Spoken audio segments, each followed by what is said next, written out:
En un ratito, a ver, hay que poner entendido. Ahí está. En un ratito, ya lo veo que está conectado Hernán, el maestro Hernán Sánchez Arteaga, que, bueno, después vamos a conversar un rato. Y lo vamos a presentar, y diremos algo que no sabemos muy bien qué es, porque esto no está obviamente ni pactado ni demás, simplemente es un encuentro, es una conversación, y que yo propongo con un significante que en primera instancia me sirvió a mí, digamos, ¿no? Y probablemente todo este espacio también, y lo propongo como algo que me sirve a mí. Para decirme, y como muy bien dijimos en el primer tiempo, también con perderse un poco. ¿Mm? Y entonces creo que tal vez nos puede llegar a ser no solamente enriquecedor, sino también entretenido, bueno, nos ilustre con la vida de cada quien desde distintos lugares, bajo un vector, que tal vez después podamos concluir por qué es silencio para cada quien.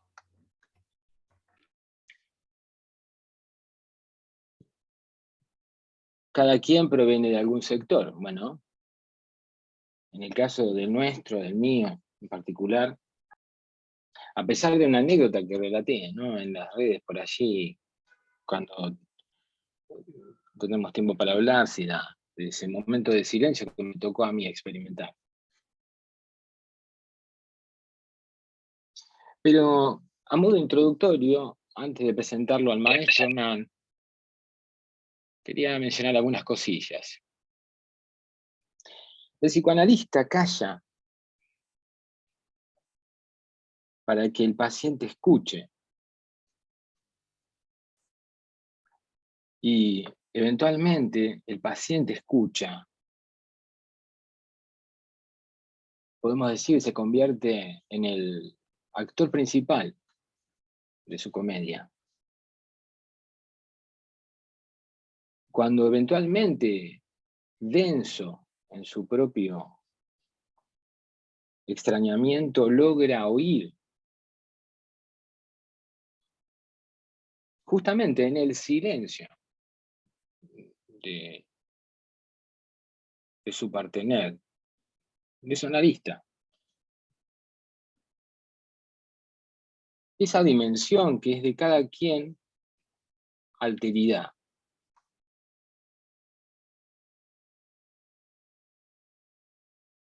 Como mencionábamos hace un ratito en el primer tiempo, hay un dolor a ser conquistado en el transcurso de un tratamiento,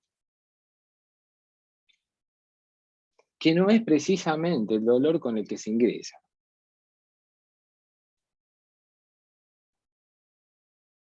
Ese dolor sustantivo, denso, viscoso, se traduce como lo irremediablemente, lo hemos citado, ¿no? Pero en este caso como lo irreversible, pero lo irremediablemente ausente. Eso ausente hace acto de presencia.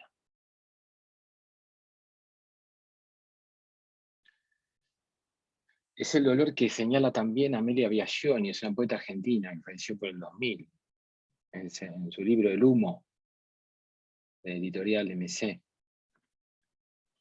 que dice textual: es difícil reunir a un hombre, faltan piezas irreemplazables, dice El humo. ¿Acaso, como hemos referido tantas veces, ¿no?, psicoanalizarse, dialogar, conversar, charlar, como dice Miller, sea aprender a dejar de sufrir más para aprender a sufrir mejor?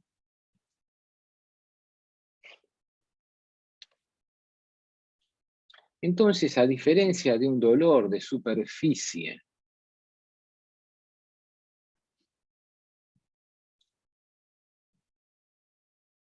más el dolor más íntimo. Entonces, carece de contenido biográfico.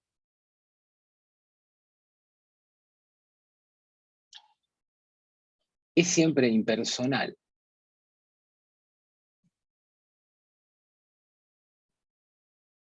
Se pertenece a él, pero él no nos pertenece.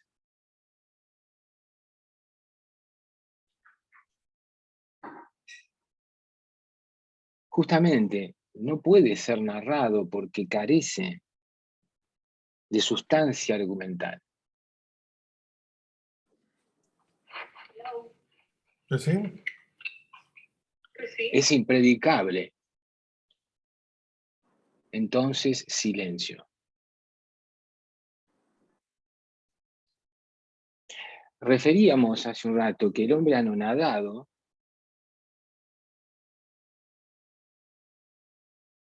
no es sino ese hombre que se encuentra con el dolor primario del ser.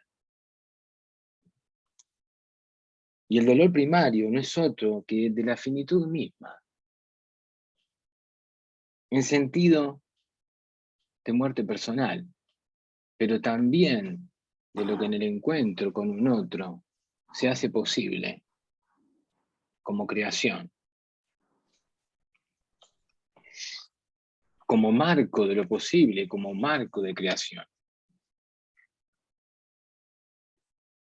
Tomando a Freud, podemos decir que curarse, entre comillas, como lo situaba, médico neurólogo,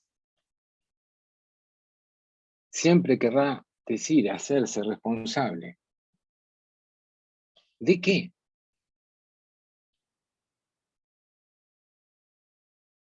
Del preguntar como lo huérfano de respuesta.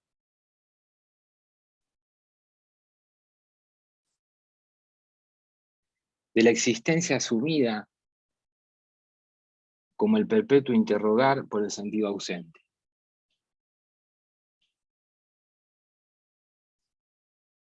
Es que no se pregunta para luego responder, sino porque ya no es posible responder. Y es ello lo que inaugura un marco posible para la creación, en el encuentro con una conversación, con un diálogo. En escucharse decir, en escribir al decir, en hacer escrito, en hacer función de lo escrito. Hoy, cuando pensaba en este momento, bueno, ahora vamos a presentarlo, no sé quién está, Mariel hoy o Patri, vamos a presentar como corresponde a Hernán, y ya después, cuando le demos la bienvenida al ingreso, dialogaremos directamente con él. Y después, por supuesto, para respeto a la intimidad de cada quien y que generosamente se acerca a dialogar con nosotros, haremos alguna que otra pregunta y bueno, las veremos en el próximo espacio, el próximo encuentro. Será algo, cernir algo. Así que, bueno, yo les doy la palabra a, no sé si Patricia o Mari, no sé, no recuerdo bien quién estaba hoy con... Ahí, Mari. Estoy Bien. yo. Bueno, muy bien. No, buenas Hernán, no sé noches. si no lo veo, Hernán. Sí, está Hernán. Está por aquí. Está por ahí. Bueno. Bueno, le damos la bienvenida a este nuevo espacio de Martín, Silencio.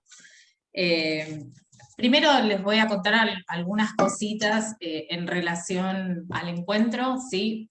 Les pedimos que vayan dejando las preguntas en el chat y vamos a tratar de hacer la mayor cantidad posible, pero vamos a tomar al menos 3 de las que tengan para luego que Hernán responda.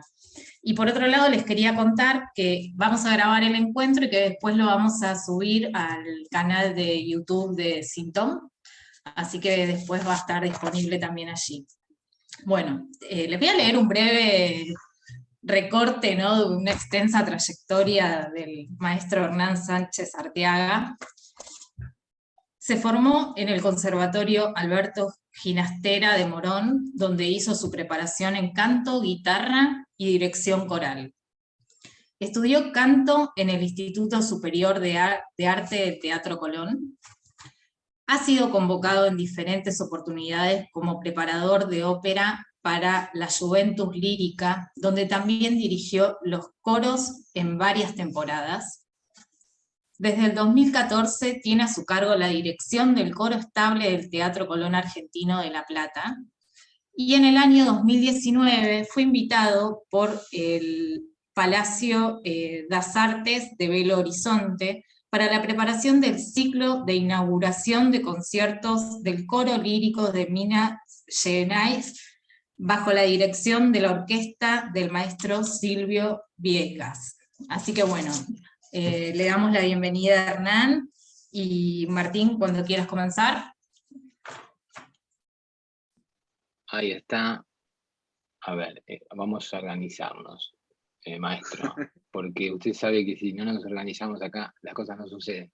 Yo le voy a reemplazar el anclaje. Ahí está. Claro. Mire cómo dialogo con usted. Muy bien. Muy bien. Bueno, ¿cómo estás? Bien, muy bien. Buenas noches, Martín.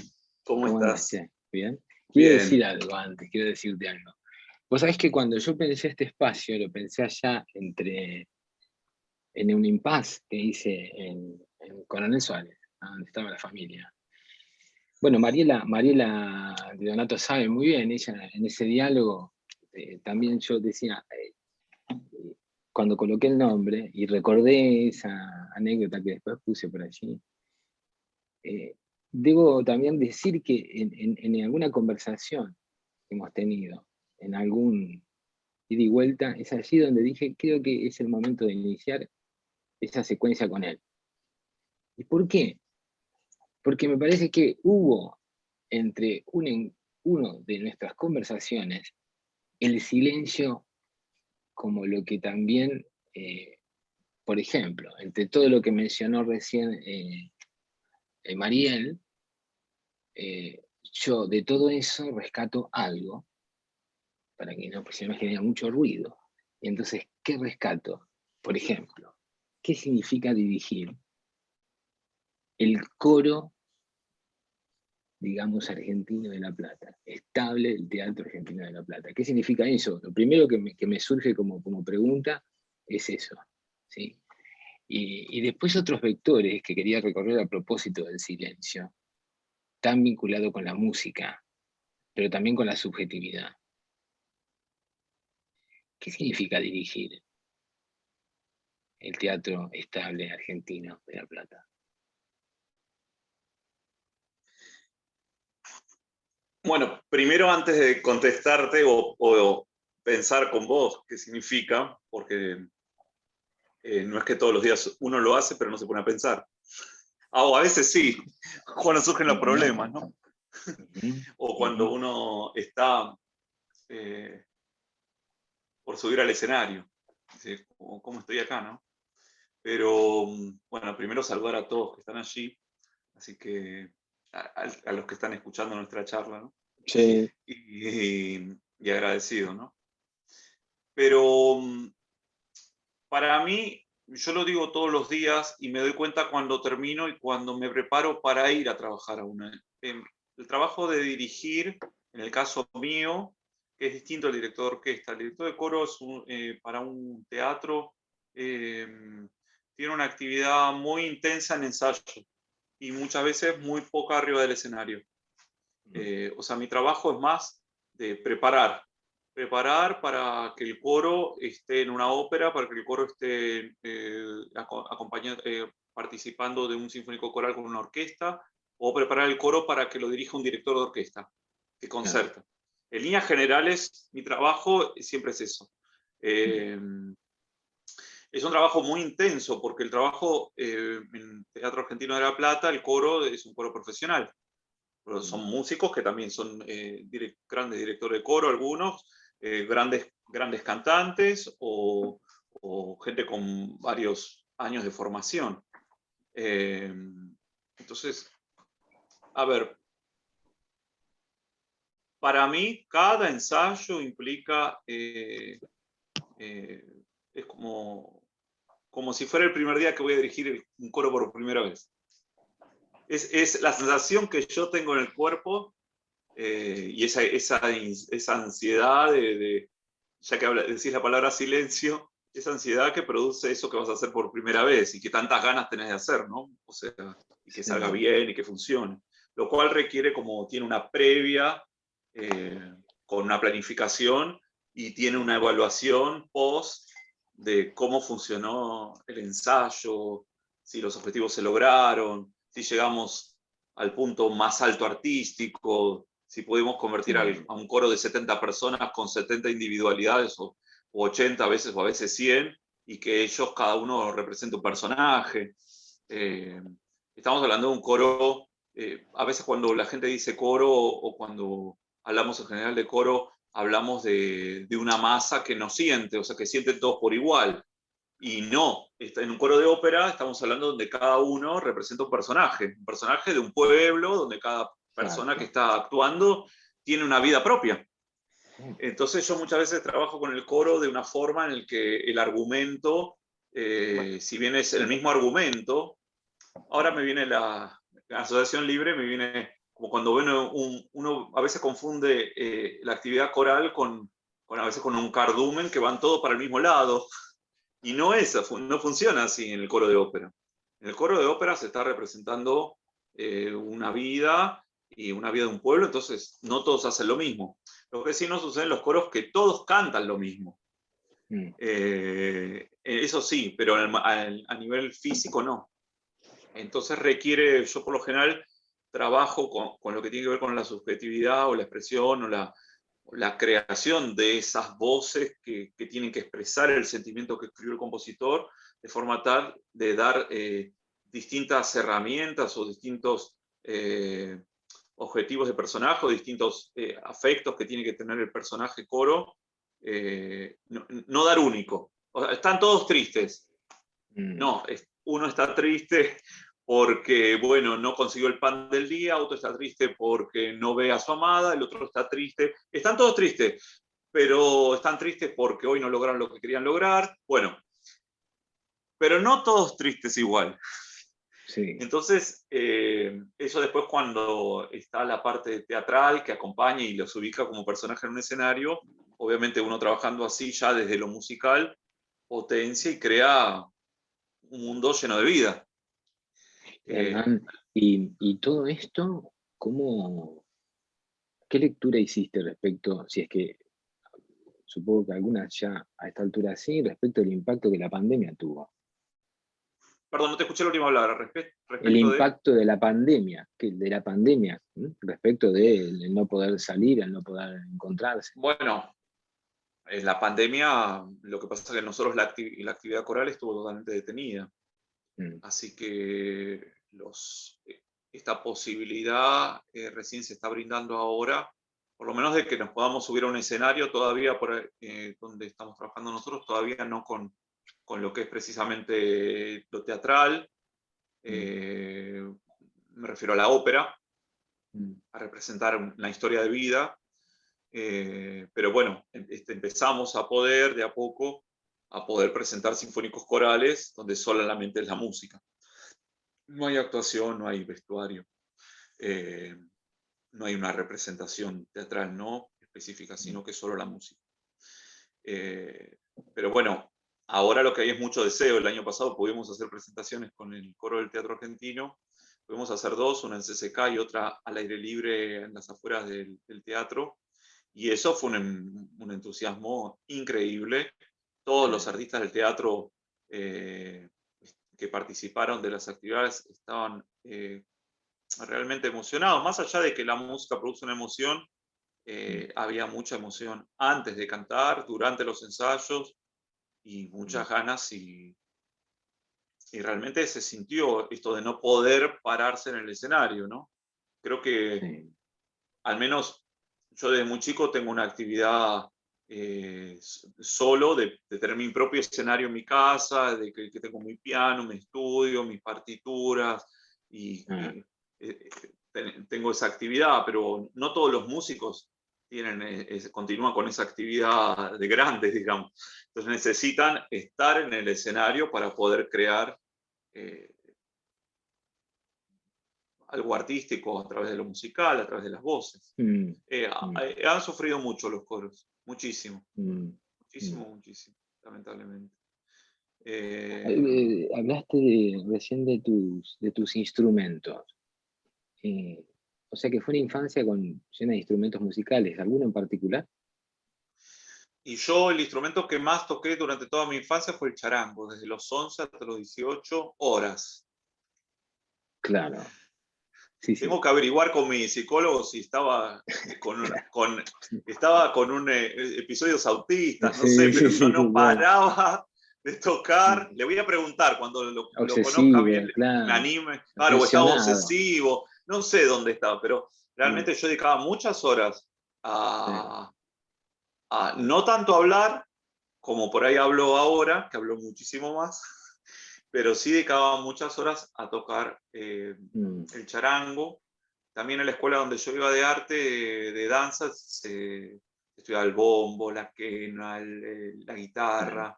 Así que todos esos instrumentos participaron de la infancia y de la adolescencia plena. Y continuaron. También el piano, fui autodidacta, a los 15 años aprendí a tocar el piano. Después a los 18 hice giras tocando el piano, pero de autodidacta.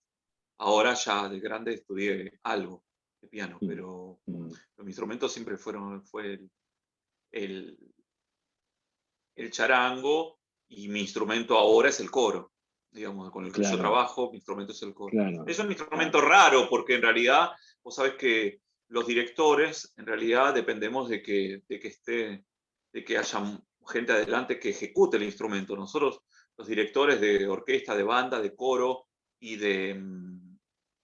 los compositores, no tienen instrumento, o sea, no son los únicos que no ejecutan. Nosotros, eso es algo increíble, nosotros estudiamos en silencio. Yo cuando estudio la obra, bueno, sí, algunos imaginarán que, debo bajar YouTube y entonces se pone a decir encima. Sí, bueno, nos sirve el YouTube para tener una referencia de una idea, de algo, pero el tiempo interno de una obra no lo puedo definir por el YouTube, porque es el que esté dentro de mi ritmo interno analizando la partitura. Por lo tanto, yo me paro frente a mi espejo y empiezo a mover las manos y no suena absolutamente nada. Y lo mismo les usa al director de banda, director de orquesta, para memorizar, estudiar los pasajes, estudiar la calidad de los movimientos que va a realizar. Y después tiene el ajuste delante del coro, si ese movimiento realmente está haciendo el efecto que necesita o no. Y el compositor lo mismo. Imagina cómo va a sonar. Lo toca en el piano, pero si él compone para orquesta, hasta que la orquesta no esté ahí y que no esté la acústica de la orquesta, no va a tener idea realmente cómo va a sonar. Entonces, bueno, vos me llamaste a mí, yo me quedé pensando, bueno, el silencio, ¿no? El silencio, muy al revés de que por ahí mi actividad musical temprana, que era como un juego, que empezó con la niñez, adolescencia, continuó, acompañó todo ese cambio adolescente, que por ahí en ese momento ocupaba un lugar casi ensordecedor, porque yo estaba todo el día tocando estos instrumentos. Ahora yo hago una actividad en la que si yo hago ese tipo de estudio musical, no funciona. Necesito que haya silencio para poder trabajar esos sonidos adentro de mi cabeza, ¿no? No sé, es como... Ahora, es interesante, digamos. A veces uno se piensa que el músico está todo el día escuchando la música. Sí, hay un gran desarrollo de oído interno más que de explorar el externo, sobre todo cuando uno va a dirigir un grupo. Porque, ¿qué pasa? Vos tenés una obra escrita. Esto pasa con Beethoven, no sé si sabías, ¿no? Porque Beethoven, él estaba quedando sordo, él ya componía, y componía muy bien, pero él fue quedando sordo. Y hasta que quedó sordo, él siguió componiendo durante 10 años, él ya era famoso. Componía sus sinfonías. Claro, pero el problema es que él empieza a escribir de una forma en la que trata de que lo que está escrito es lo que va a sonar. Lo cual es una locura porque es imposible escribir lo que va a sonar. No se puede escribir. ¿Por qué? Porque, por ejemplo, si vos haces un concierto en la Catedral de La Plata, lo que escribiste para que suene en la Sala del Colón no va a sonar igual. Y lo que vas a hacer en la Catedral de La Plata no suena lo mismo si lo haces en la Catedral Metropolitana, y no suena lo mismo si lo haces en San Ignacio de Loyola, o si lo haces en una parroquia evangélica o en una parroquia metodista, porque es de madera y la otra es muy grande, la otra es muy chica, la otra es... Bueno, entonces por más que vos escribas casi todo, Beethoven lo intentó con una, me animo a decirlo, con una angustia desesperante. La angustia desesperante de lo que estaba por perder, Sí, que era claro, no poder escuchar. Entonces, cuando vos claro. dirigís, yo el año pasado dirigí una sinfonía que es la obertura Leonor, que es la obertura de Ajá. la ópera, de la ópera Fidelio, y realmente, para los que conocen por ahí música, bueno, o los que han guitarreado alguna vez, la obertura de Leonor tiene muchos acordes complejos, pero en algún momento solamente tiene do y sol. Ajá. Pero el señor se encarga con el do y sol de escribir una cantidad de inflexiones, como si fueran de golpes, y los Sí, escribe. Y vos los tenés que hacer, porque si no los haces no suena, sí. suena insulso. Pero cuando están cargados de esos cambios de matices, realmente la obra cobra vida. Y también cambia las velocidades. Y él intenta con toda su fuerza escribir esos matices, que son muy difíciles de lograr.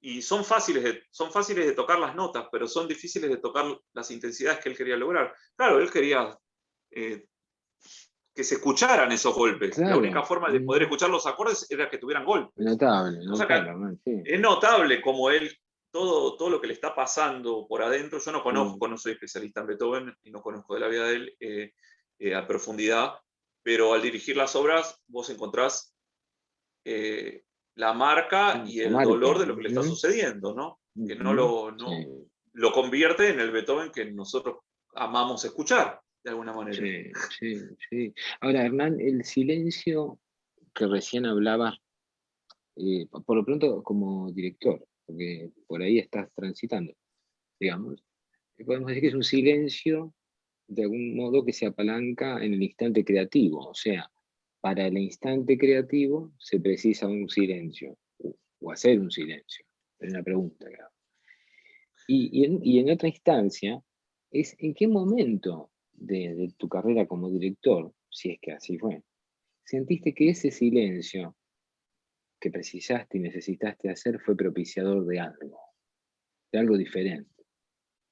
¿Mm?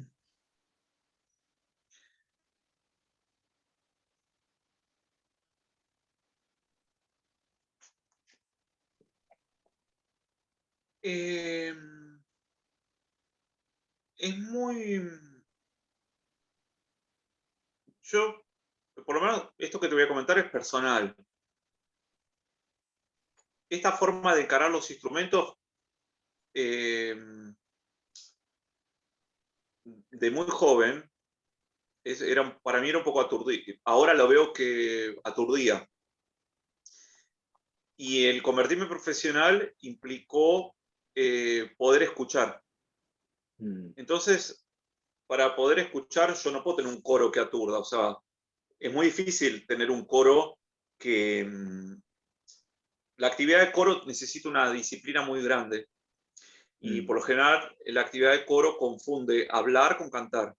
Entonces, cuando hay un silencio en un ensayo, por lo general allí, entre los que están escuchando, hay varios Sí. coreutas, algunos míos, pero sabe que los coros argentinos o latinoamericanos, apenas terminan de cantar, ya el coro hace, porque salió re mal.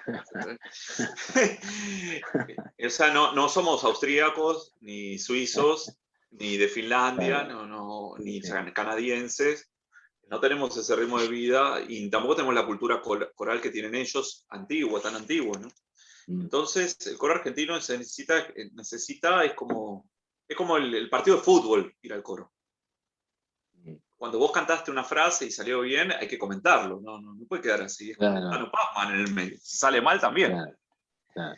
Entonces, para mí, de esta pregunta que vos haces, es complejo, pero por ahí lo contesto de otra manera, que yo lo que he buscado durante mucho tiempo, yo de muy chico me gustaba mucho el teatro, ¿no? Actuar, pero enganché a través de la música la actividad. no del teatro específico. Ahora estoy justamente dirigiendo coros de ópera, que son los que actúan, así que quedé ahí cerquita con los dos elementos.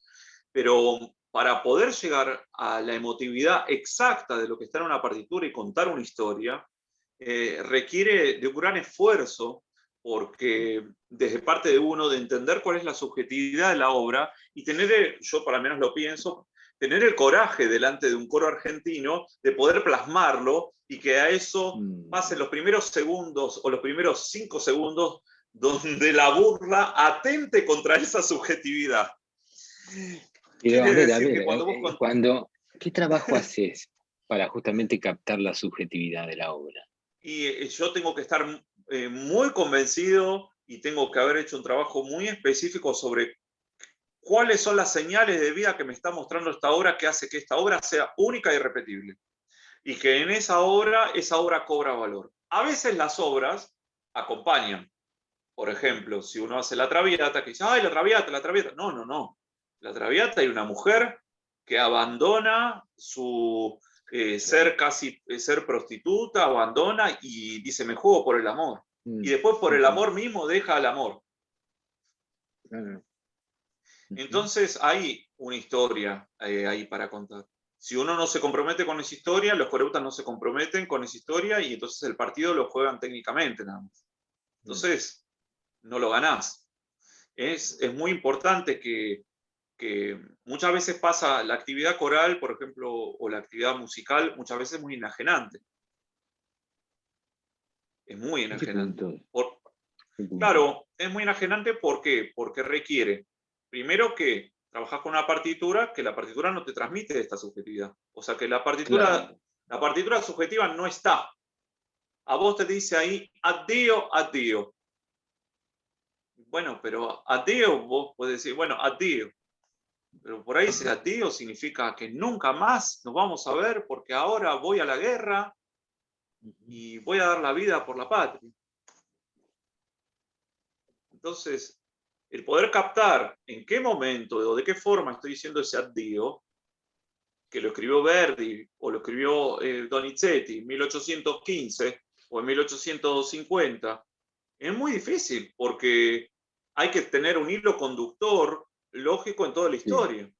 Y después, yo es una pregunta que también hago cuando tengo alumnos de repertorio, digo si vos te decís yo moriré, yo morro, en italiano, bueno, pero ¿cuánto es que sentís que vas a morir?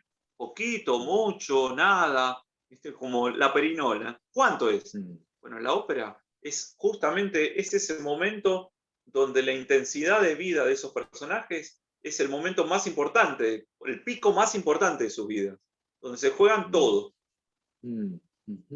Por eso la ópera trasciende, porque muestran ese momento único, donde después de eso es vida, después de eso es vida o muerte, no sabemos. En las comedias... Sí. No, en las comedias... Imaginaba también cómo instrumentar el silencio en el momento del ensayo, por ejemplo. Esto que recién vos jugabas en el decir. Claro, cuando sucede el ensayo, muchas veces cuando empezamos a trabajar, es algo que fui aprendiendo, sobre todo con los profesionales, a veces tiene que ser mucho más intenso o mucho más preciso, más perfecto el cómo adjetivar o subjetivar una frase. Dar justo en cuál es la palabra que va a motivar que ellos hagan el sonido exacto que requería el compositor. Verdi, por ejemplo, bueno, recién hablamos de Beethoven y su sufrimiento que lo plasmaba, pero Verdi, todas las biografías de Verdi comentan que cuando él componía, terminaba de componer y quedaba disfónico. Claro. Claro. Ahora, ¿cuándo queda difónico? Él compone la Traviata después de que se le muere la esposa y los hijos. Y él se enamora de una mujer que es actriz. Es notable. Claro, que la actriz era tomada medio como una mujer, no una mujer bien en esa época. Entonces él cuando iba a las óperas, él se sentaba adelante como el señor Rey Verdi, la mujer allá atrás, porque no vaya a ser que no era la esposa legal. Totalmente despreciada Strepponi. Entonces él escribe la Traviata.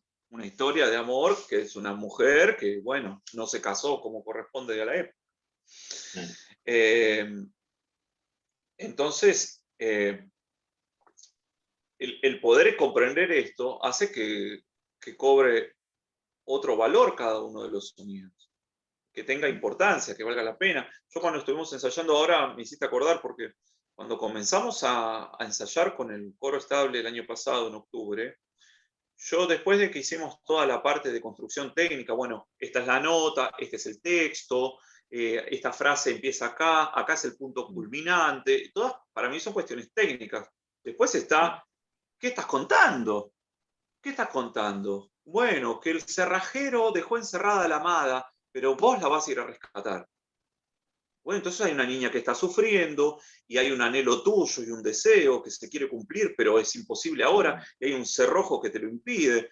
Bueno, ¿esto cómo lo vamos a representar? No voy a dibujar el cerrojo. No, es simbólico, es otro deseo que no se puede cumplir. Y después que cada uno de los coreutas elabore. Eso es interesante porque a la vivencia de cada coreuta, imagínate que yo tengo una coreuta de 30 años. Claro. ¿Cuántos pueden ser, por ejemplo? ¿Cuántos coreutas pueden ser? Pueden ser, en este caso fueron 25, pero a veces hay que trabajar esto con 80. Entonces la diversidad de vivencias, en donde uno toca la subjetividad de estas personas, que es la emotividad, que es lo que hace que sea emotivo y que ellos estén motivados para cantar. Sí. Porque ¿qué pasa? Al repetir tanto, los coreutas o los directores de coro nos olvidamos de esta parte, porque queremos que esté afinado, que estén juntos. Pero lo más importante del canto es que esté la motivación. Pues yo puedo hacer que esté todo un montón de gente cantando junta, pero como la partitura dice fuerte, todos lo cantan enojado. Esto pasa muchísimo en la música coral. Por ejemplo, la otra vez me pasaba que había que preparar un Gloria. Vivaldi son los compositores más frescos que hay, que se escucha siempre. Parece que estás viendo el cuadro de Botticelli con Vivaldi, ¿no? Todo, cualquier cosa que vos, hasta lo más trágico de Vivaldi parece que hay leyenda. Entonces, el Gloria comienza con una trompeta, en la tonalidad de re mayor. Para los músicos la tonalidad de re mayor es como un canto en la cancha victoriando que están por ganar equipo fútbol. Es así, re mayor es eso. Y Vivaldi es que estás ganando mundial, es una cosa maravillosa. Y la gente, todas sus caras, Gloria, Gloria, pero no se murió nadie. Cuando vos cantás un Requiem de Verdi es uno de los momentos más trágicos, él se lo dedica a Rossini, bueno, Requiem de Brahms se lo dedica a su madre, bueno, cada Requiem que es misa de difuntos tiene una parte donde realmente te llega, el sonido sale de las entrañas y casi cerca de la muerte tocando el cielo. Pero cuando haces un Gloria es todo lo contrario. Entonces, la medida de ahora me viene la palabra, la medida de este grito, digamos, ordenado, voluptuoso, lleno de energía, está dado por la subjetividad que uno elige para esas palabras.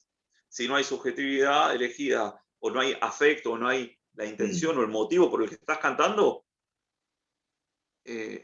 se canta desproporcionadamente. O sea, donde es fuerte, se canta fuerte enojado, y donde es fuerte triste, se canta alegre.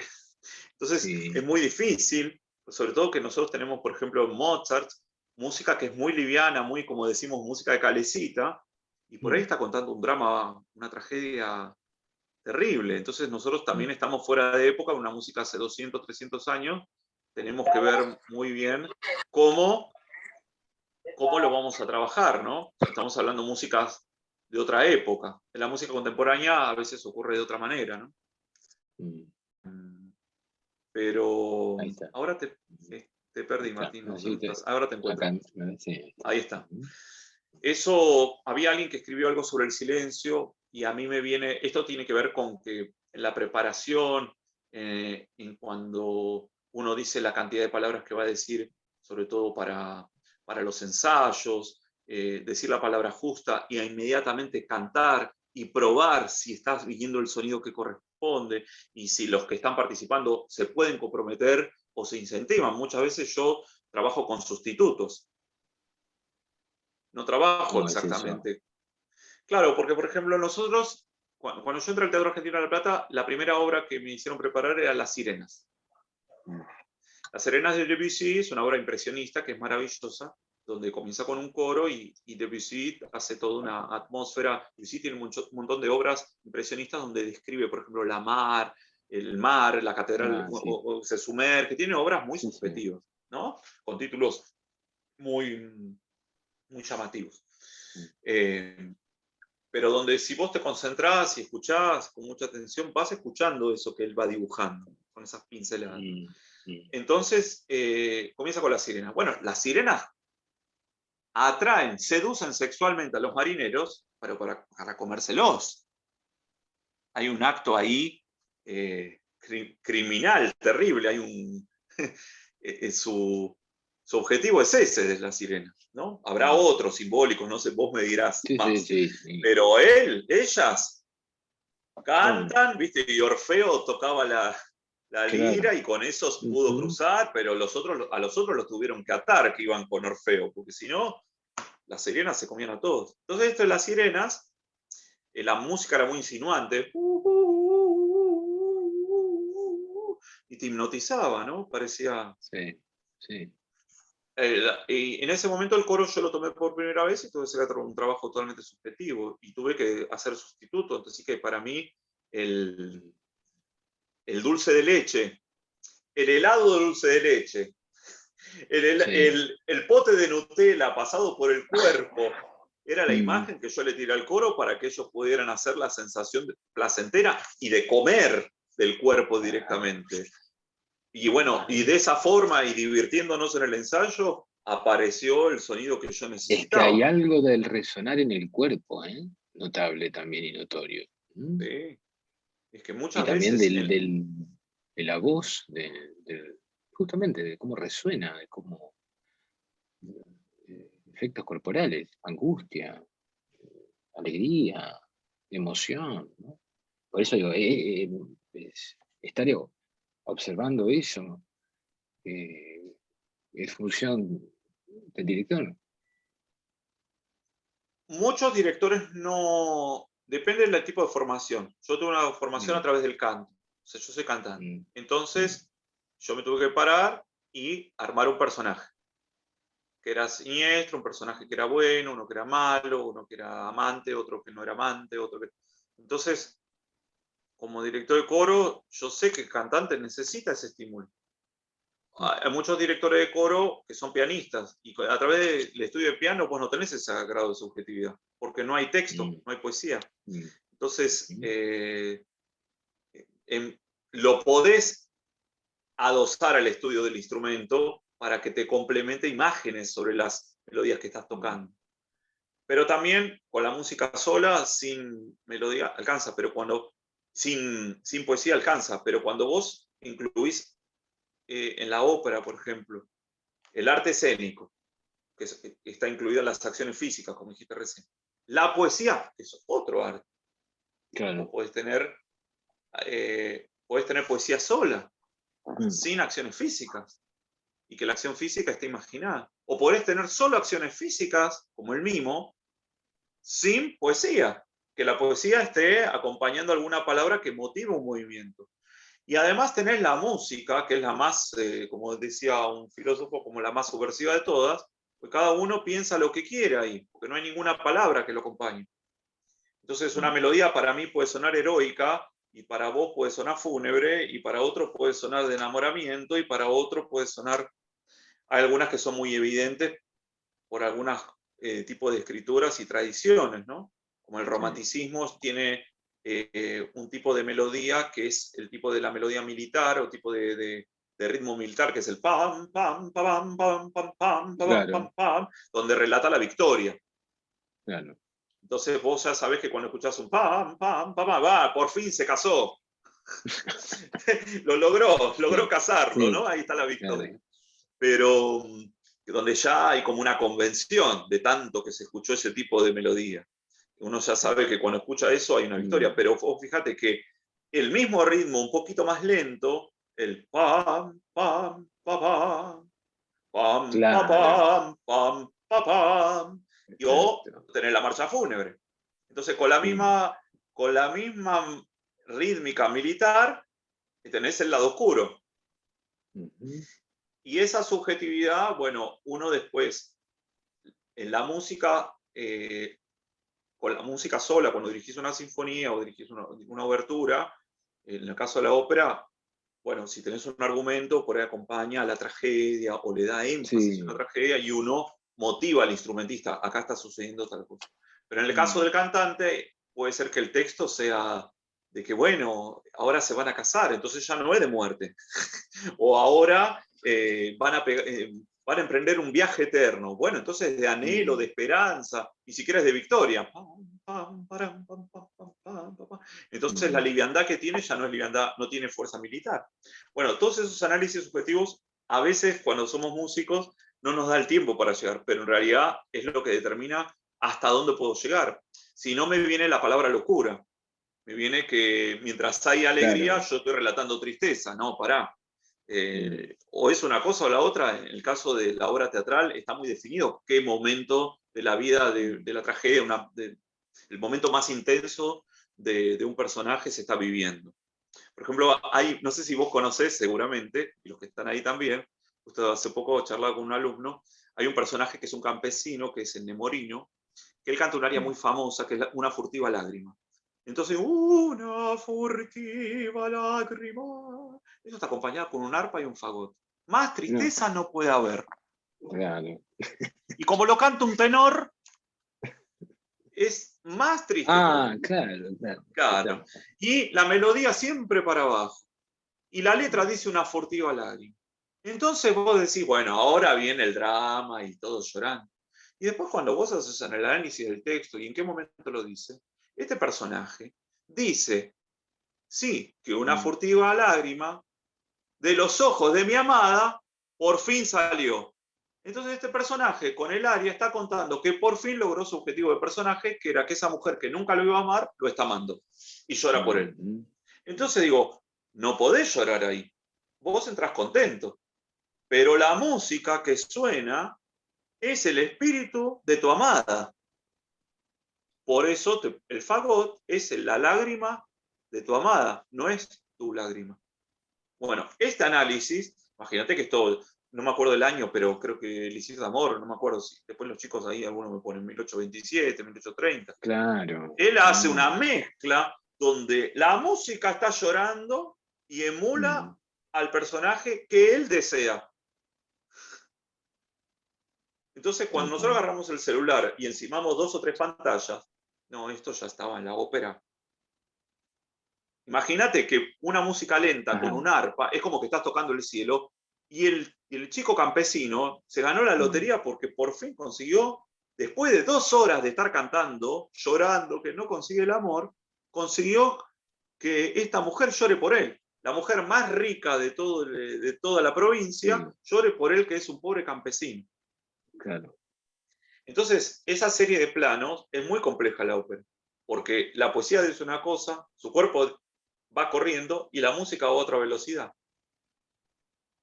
Y esto es lo que produce que lo más conocido de la ópera Elixir de Amor, que es el elixir de amor, lo que él trata de tomar para que ella se enamore de él, mentira, como si fuera una brujería, a través del aria esta, donde todas las artes van al revés, se produce un hecho teatral más contrastante, ¿no? Por eso, cuando vos vas al Cervantes o ves al San Martín y ves las caras, una cara es así y la otra cara es así, pero las dos están juntas. No es que, no, a mí poneme todas las camisas blancas juntas y las negras van del otro lado que no se toquen. En el teatro, lo más lindo es cuando las dos caras están una al lado de la otra o una encima de la otra. Cuando ese momento tan ridículo no se puede creer. Vos lo dijiste en alguna de las reuniones cuando hablas de Hamlet. Entonces, él dispuesto a teatralizar, en la ópera Hamlet también sucede. Y todos van a teatralizar porque él contrata, ¿no? Pero lo que va a contar es la tragedia y trae el fantasma de su padre y lo va a vengar y quiere matar al tío. Está neurotizado. Pero es maravilloso. Porque suceden los dos. Mientras él se está riendo y está gozando esto, atrás está sufriendo él también por lo que está cometiendo. Pero los otros no saben se van a divertir, pero están sufriendo, pero los actores están haciendo su tarea normal. Entonces hay varios hechos teatrales que realmente cuando vos empezás a trabajar con los coros, hace que eso tenga una gran motivación. A veces las obras sucede que no acompañan, entonces uno tiene que abrir un poquito más la bodega donde hay algún vino añejo y quedó algún recuerdo de cómo ponerle cosas de su cosecha, porque la obra no tiene toda la sustancia, porque la sustancia está puesta en otro lugar y no en la parte coral, o está puesta en el solista, o la obra no lo tiene. Y hay otras obras que solamente hay que entregarse a lo que dice el texto y la música, y esto viene solo. Por eso existe Carmen, por eso existe La Traviata y las óperas más famosas. Pero sí, yo cuando trabajo eso requiere de un gran silencio anterior Bueno, y claro. posterior. Y posterior. Posterior, ¿por qué también? Porque no puede entrar nada más ahí. Porque a veces siempre cuando uno no está acostumbrado a trabajar con este tipo de subjetividad, a veces hay como un auto boicot del que está delante. No es queriendo, ni tampoco es despreciando, sino que es como inconsciente. Entonces uno hace, no, porque pasa esto. Ah, sí, como, no. Es como que tiene que ser, estamos relatando la vida, el momento del sufrimiento de la humanidad a veces.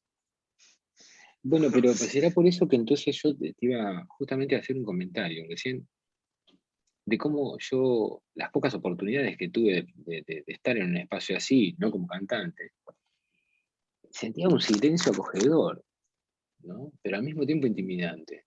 Pero que era Claro. preciso resguardar para el acto creativo, ¿no? El acto creador que no se sabía que podía llegar a advenir, pero bueno, era lo que había que precisamente hacer, ¿no?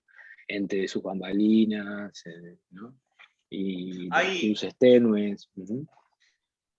Cuando vos estudias música, cuando vas leyendo partituras, el hecho fenomenológico que sucede de una frase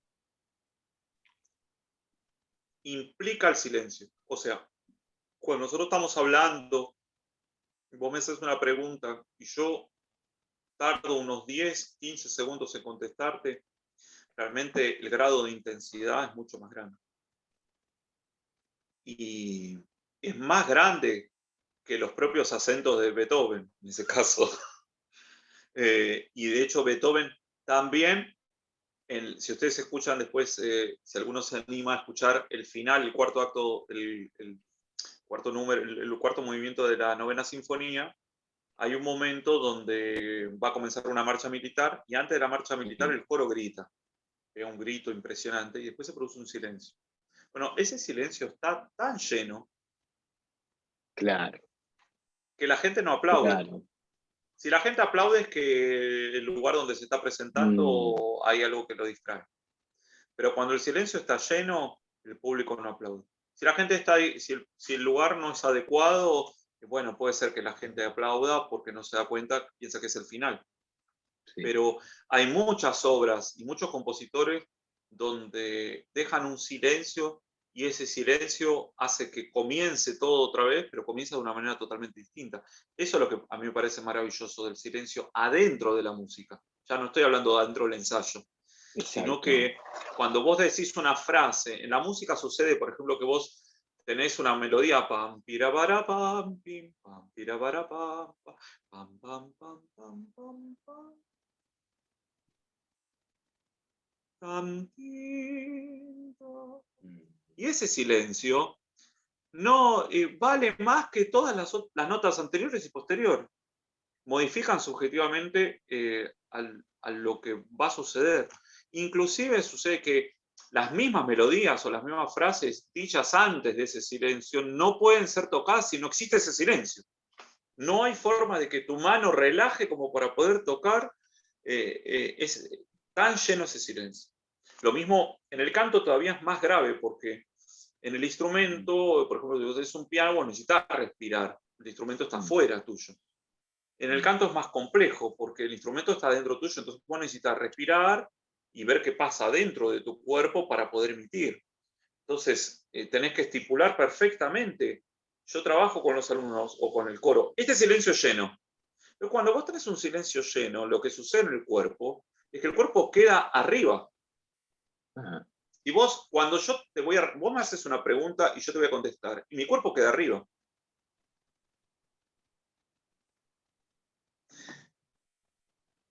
Queda ahí.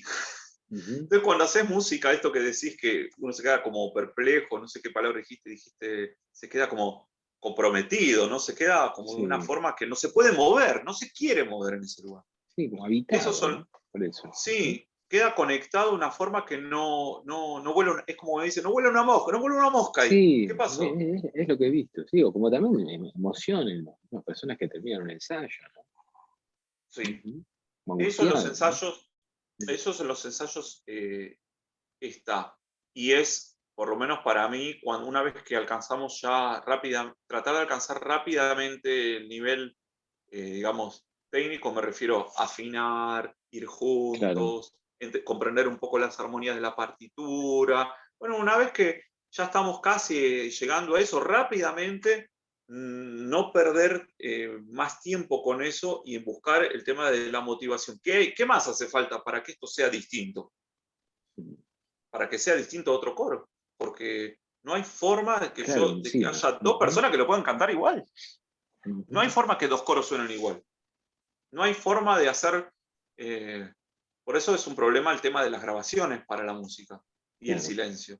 Como si yo ahora, lo que yo me estoy comunicando con vos hablado, yo ahora si hiciera música para vos ahora, yo no podría transmitir el silencio tal cual como si nosotros estuviéramos acá.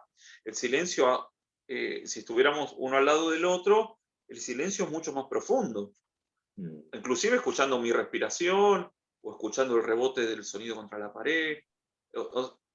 El silencio, alguien escribió, creo recién, y como el silencio en realidad en la música, antes de comenzar y cuando termina y en las partes intermedias, los silencios son llenos, están llenos de la subjetividad, están llenos de pensamientos, están llenos de lo que se va a decir, de cómo se va a decir. Nunca hay un momento vacío. Y en todo caso, si digo vacío, está lleno de vacío. Claro, no, claro. O sea, me dejó vacío. Claro. Me consumió. Bueno, entonces, ¿de qué te llenó? ¿De qué te consumió? Es terrible. Escúchame, qué generosa frase. Dijiste el silencio lleno. ¿Dijiste? El silencio siempre está lleno. Ahí ¿Sí? está. No hay forma. Mira, si yo tengo que dirigir un requiem, el requiem de Brahms, que él compuso para su madre muerta, pero lo compone con unas caricias en sus armonías, Brahms. Con unas caricias, unos acordes increíbles. Ninguna de las obras corales de él es así. Dedica como 1 hora, 45 minutos de música y es muy intenso. Pero vos antes de comenzar, los directores de coro hacemos esto. Miramos al coro para ver si están atentos, como si fuera el que dice usted puede cruzar la calle, usted no, ¿no? Sí. Bueno. Pero después de eso, vos haces tus manos así, le decís, bueno, ahora va a venir, y juntos. Los mirás, ponés la cara de lo que querés representar, está la emotividad.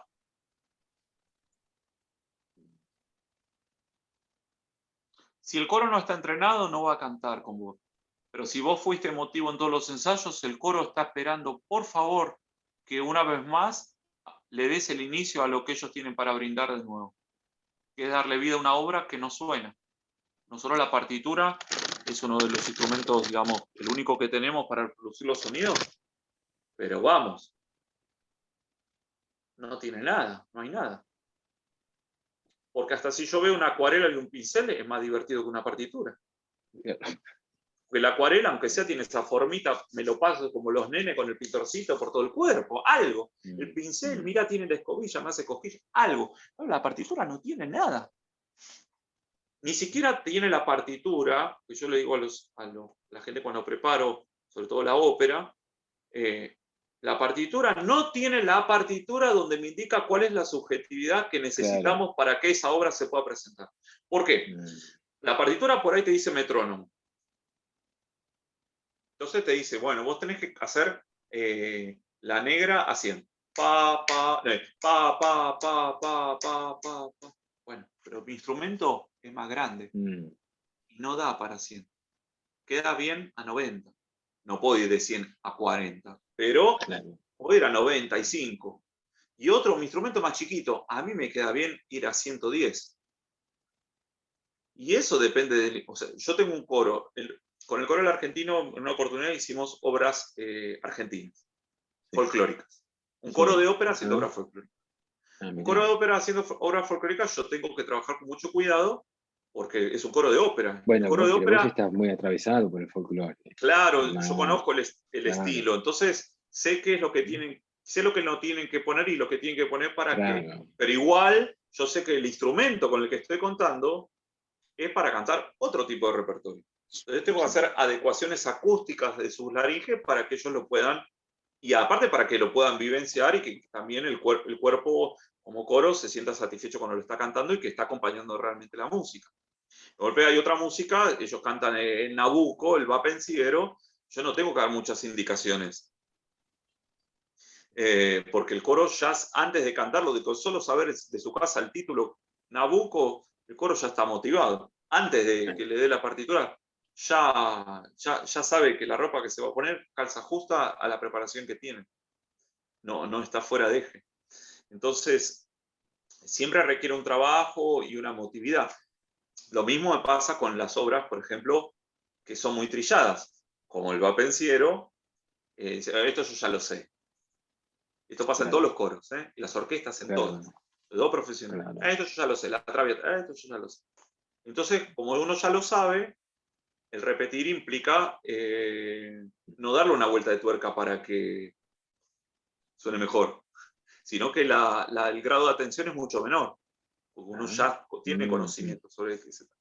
Entonces yo busco siempre motivaciones que tengan que ver, en el caso del Va Pensiero tiene que ver con esclavitud, con un sonido muy mórbido, muy oscuro, muy de ¿Tenés los una esclavos. relación muy cercana con los coreutas?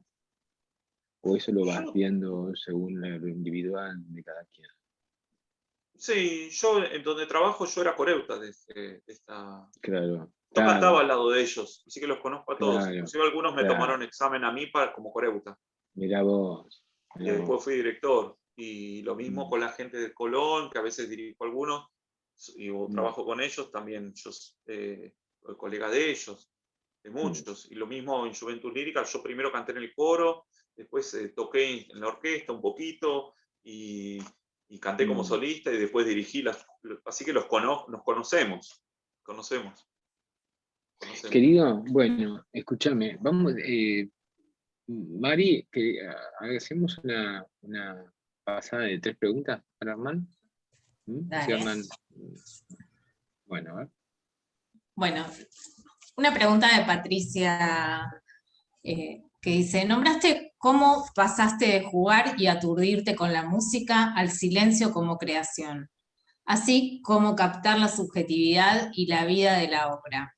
Como director te orientás en qué de tus coreutas, en que tus coreutas encuentren ese silencio interno para cada uno para crear. ¿Cómo provocas ese silencio para cada uno? Mirá.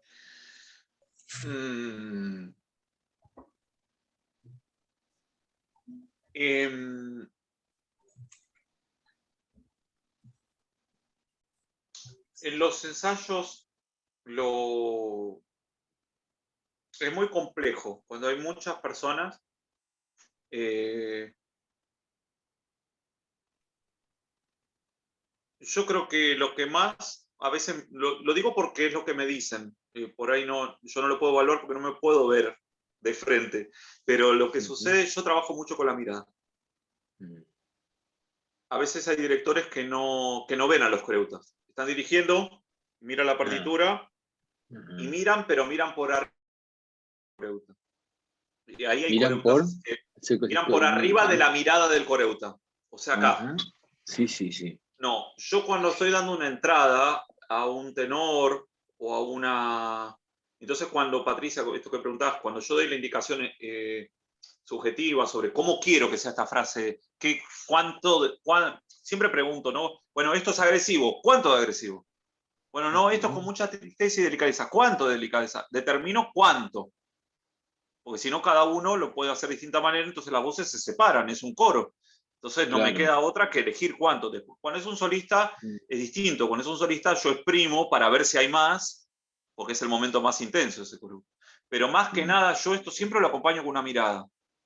Yo miro a los ojos cuando estoy dirigiendo a los coreutas para ver si esa persona me está acompañando en ese sentimiento y le sugiero la sonrisa o la tristeza y casi que lo comprometo con mi mirada, que no queda otra. Si yo me estoy riendo y acá dice viva, viva el vino spumeggiante, o sea, viva, como dice Caballería Rusticana, dice viva el vino spumeggiante. Está el personaje principal emborrachándose. Y después, borracho tiene que ir a duelo, pero eso todavía no llegamos. Va a ir a duelo y pierde, obviamente, porque está borracho. O pierde porque tenía que perder. Pero viva el vino spumeggiante, yo no puedo cantar viva, viva, porque no me va a acompañar. Entonces, la forma de buscar la máscara para acompañarlo es mirarlo y decir. Entonces, yo muchas veces, claro, viva. ¿Qué está pasando? Viva, no tengo. Inclusive, yo muchas veces lo planteo, digo, ustedes no se van a enterar si yo ese día tengo ganas de que sea viva.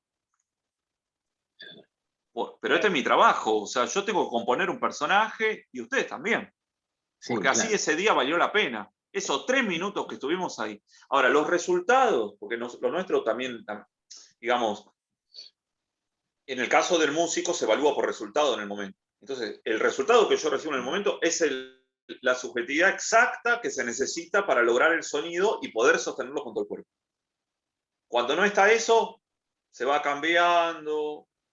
Y después hay una elaboración de ellos, por eso, sin que yo lo pida, esto queda grabado, porque vos sabés que la forma de aprender, si no hay una emotividad, un compromiso, un desafío, algo que no lo logré, bueno, pero ahora sí, ahora va a salir, o aunque sea, a veces yo les digo, muchachos o muchachas, si yo ya se los dije 3 veces, háganmelo, aunque sea para castigarme. ¿Lo querés piano? Lo tomá, te lo voy a dar piano.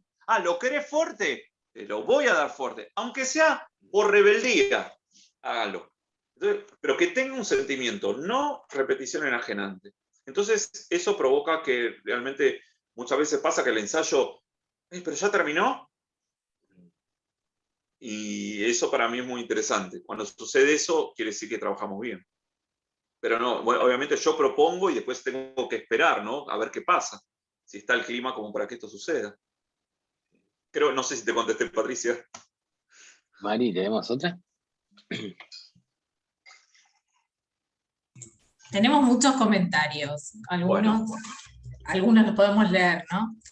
Julieta dice, el partido no se gana solo con la técnica. Muy bueno, agradece el comentario. Gracias, Juli.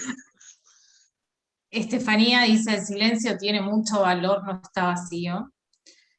Julieta, sí, el silencio es mirar hacia adentro, a la profundidad, nuevamente a la motivación. Susana aporta los sonidos del silencio, resonar, ¿no? Y nos regala esta invención, emotivar. Excelente el neologismo, me encanta.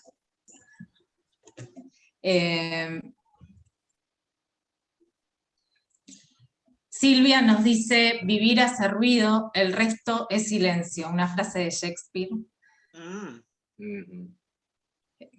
Espera que Julieta dice, imposible cantar y no sentirse vivo. Bueno, voy a pasar algunos, porque hay muchos. Voy a una pregunta de Silvia que dice, ¿sería una cancelación del ruido? Me parece que la pregunta es en el momento que le estabas respondiendo a Patricia. ¿No? Sí, no, Silvia pero dice que sí. ¿Sabes esto que decía Silvia? A mí, por ahí yo ahora lo asocio con otra cosa, porque también lo asocio con lo que preguntó Martín. Cuando se suma mucha gente a un coro, sobre todo un coro profesional, me pasó con coro amateur también, pero en el caso del director de coro, no, él no hace de analista, digamos, no viene por la cuestión de salud mental, digamos, la persona, o viene a trabajar o viene a hacer una obra artística. Entonces, yo como director, cuando el cantante empieza a cantar y la subjetividad no es precisa, claro, a mí me hace ruido. Eso me hace ruido. No hay sonido, porque no hay organización o organicidad, o no está orgánico con lo que se está diciendo. Entonces es muy importante. Para mí, no te digo que es molesto, pero necesito rápidamente que aparezca la obra, que realmente estemos, y aunque no aparezca el primer día, que le empecemos a buscar. A veces se tarda muchos años. Hay obras que son muy sencillas de cantar, pero se tarda mucho tiempo realmente en llegar a la interpretación justa de lo que el compositor quiere decir. Y a veces las más sencillas son más difíciles todavía. Porque, y cuando hay mucha gente diversa, con distintas formaciones, cada una tiene un concepto distinto de cómo debería interpretar lo que está escrito. Y aparte hay una vivencia distinta. La persona llega de su casa y tuvo un problema familiar y llega y se tiene que sentar ahí a cantar sí o sí, y canta con la emotividad de lo que vino de su casa. Claro. Y si coincide, es genial. Si es Claro, Otello y el claro. comienzo y Lo mismo una el día de la tormenta, obra. Claro. es fantástico, me aporta un montón. Pero si no es, no. No, porque entonces el que está, o sea, si no es el que está cantando en ese momento, no es, no está cometiendo el acto de cantar. Está él sufriendo con lo que está cantando. Y eso eso es memoria emotiva. Y eso no lo puedes hacer en el ensayo, porque ahí la gente se lastima, se queda muda, no quiere cantar más. Es muy importante que cuando se hace la actividad de canto, se cree un personaje sobre lo que se va a cantar, se sepa qué texto es el que se está pronunciando. Si no, es uno el que está sufriendo con sus vivencias. Y ahí yo he estado muy mal y digamos, mis coreutas no se han enterado de que estaba muy mal. Y conozco muchos colegas que cuando se separan, se le muere no sé quién, o le sucede una cosa terrible, van y se lo cuentan al coro. Y digo, eso yo me agarro, ¿cómo que te contó eso? Sí. Digo, pero no. Eso después, cuando termina el ensayo, te juntás, tomás una cerveza o charlas con algunos y comentás. Digamos, inclusive algún ministro me ha dicho, me dijo, pero el espacio para charlar. No, yo no soy, o sea, yo charlo si hay un inconveniente en el recreo, si hay alguna cuestión de que uno le pegó con un docente le pegó un carpetazo a otro docente porque se había equivocado el fa sostenido, le digo, che, no le pegues un carpetazo, ya le va a salir, a vos tampoco te salía hace 3 años, calmate. Pero más que eso, no voy a hacer con 80 personas, no puedo yo ocuparme de ese problema. Pero sí el tema de ver, bueno, cuál es la subjetividad que tiene que haber. Después, en todo caso, afuera sí, hacemos la relación personal, si amerita, o de divertimento, o el día de festejo. Pero bueno, esto, yo me acuerdo de una ministra que me dijo, bueno, y ustedes charlan. Si me pongo a charlar, no se aprende la obra. O sea, yo todo lo que estoy charlando ahora con ustedes, yo con el coro no hablo. Inclusive muchas veces he trabajado sin hablar un ensayo completo. Solamente con la indicación de la mano. De una técnica que me enseñó mi maestro, así. ¿Quién fue tu maestro? Con los gestos nada más. ¿Quién Le decía, no hablen. ¿Quién fue tu maestro, Hernán? Maestro se llama Antonio Russo. Yo tengo en mi Instagram una entrevista con él. Él falleció el año pasado. Y él me enseñó una forma. No hables, me decía. Entonces hacíamos la práctica. No hables. No, pero bueno, tengan cuidado porque cuando no hables. Y entonces vos empezás con un calor, porque decís, claro, todo lo que haces con las manos, bueno, entonces, entonces el tipo te paraba y decía, no entraron. No, bueno, chicos, entren. No, chicos, entren, no. Haz el gesto bien y van a entrar. Porque es lo después, cuando vos estás, esto es lo que sucede con el silencio en el directo de coro. Cuando vos estás llegás al concierto como director de coro, no te puedo explicar, si vos preparaste mal, lo único que vos propiciás es silencio. Vos no podés ponerte a cantar, vos no podés gritarle, mirame, entrá. No podés hacer, acá estoy. Lo intentamos Sí. Pero no funciona porque no estás adentro de la obra. Entonces vos te estás recordando cuál era la motivación, cuánta energía querés, cómo acompañás en el lugar, y eso es solo con el gesto, nosotros no hablamos. Es complejo. Qué notable, qué notable. Es muy complejo porque el músico en general no tiene ese don de la palabra, por eso se dedica tanto a la música. Entonces, para mí, entrar en un ensayo a hablar de tanta subjetividad, y hay que bancarse a hablar de subjetividad. Vos lo que hablaste al comienzo, yo pensaba en la cabeza de músico, y a veces no estamos acostumbrados a escuchar el hilo de esas palabras. Es difícil para nosotros comprenderlas, no porque sean palabras difíciles, sino para poder realmente entender la profundidad de todo lo que dijiste al comienzo.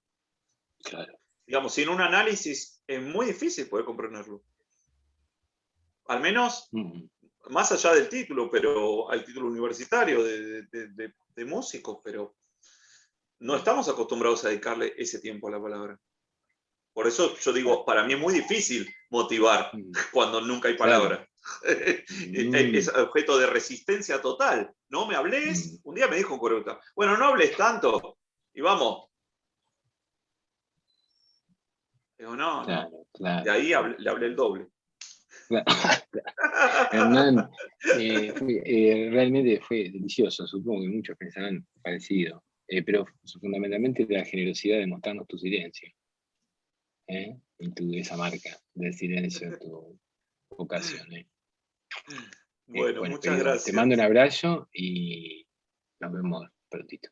Y saludos para todos y gracias a todos por estar ahí del otro lado, escuchando al maestro y acompañándonos. Gracias a todos.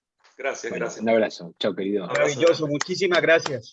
Gracias. Chao, maravilloso, chao. espectacular. Chao. ¡Bravo! Saludos a todos. Muchas gracias. Muchas gracias. Ahí estaba leyendo, Martín, antes de que corra, estaba leyendo el guión porque no había visto. Gracias. Sí, Bueno. sí, claro. Qué maravilla. Chao, querido. Chao. Gracias. Chao. Hasta la próxima. Gracias.